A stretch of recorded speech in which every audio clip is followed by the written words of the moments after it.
A blog reader asked me recently how I punch the holes in my signatures, and I have a pamphlet stitch book that I'm making for a sample, and thought that maybe I could try and do this around the tripod and show you. So anyway, I just use a piece of bond paper, 8.5 by 11 bond paper. I fold it in half, making sure that the bottom edges are aligned. I have my signature marked. This is probably too light with a pencil mark, an X or a T for top, something so I know which is the head or tail, and T for me is top in this instance. So I'm going to come in 5/8 of an inch from both ends, and I'm eyeballing this and putting a mark so that you can see it, but usually I would use pencil. And I'm going to mark this tail or bottom so I don't get confused later. And then I'm going to mark in the same distance from the head.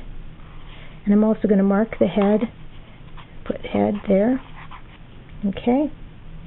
And then I'm going to eyeball it. The center looks to be about here, and it's going to be a 5-stitch, or 5-hole stitch, so there's going to be one here and one here. Then I just take this and fold it the other way, right on that same crease. I take my signature, I insert so that the tail matches the tail here, okay? Someday I'll get a camera where I can tape in more than 60-second increments, but again, I'm knocking the signature and the template up by hitting them lightly against the table so that all the bottoms of that signature, all those pages align, as well as the template. Then I hold it over a folded towel. It's nice if you also have a cutting mat underneath the towel, and you're holding this very stiffly in a V formation with your fingers on each side. I guess that's a good view, okay? And then you punch straight down between your fingers so that you don't have a medical emergency at each one of those marks that you made. Okay? And that's the head, so nothing gets marked there. In fact, if when you knock it up it's cumbersome to have that there, you can actually tear your template like this to get that out of your way. And then I've got my holes punched and ready to go.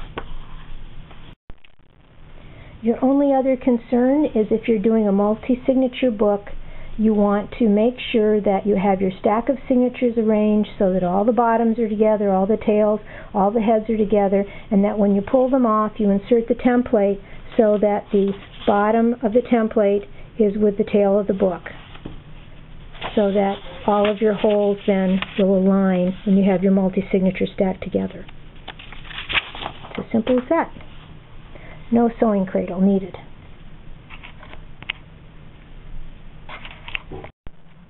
And one other point, I like to use a Kemper clay tool, which is this thing here. I don't know if you can see it better if I put it here or on there. Anyway, the Kemper clay tool is my preferred tool because the needle after the initial point is a uniform length all the way. And on some bookbinding awls, they actually increase in diameter as you get closer to the handle, and I find that people tend to over-punch holes and have holes of varying widths if they use a tool like that, a taper tool. So I prefer this. It's easier also to teach with, and then when I'm done, I always put it a tip end into a cork.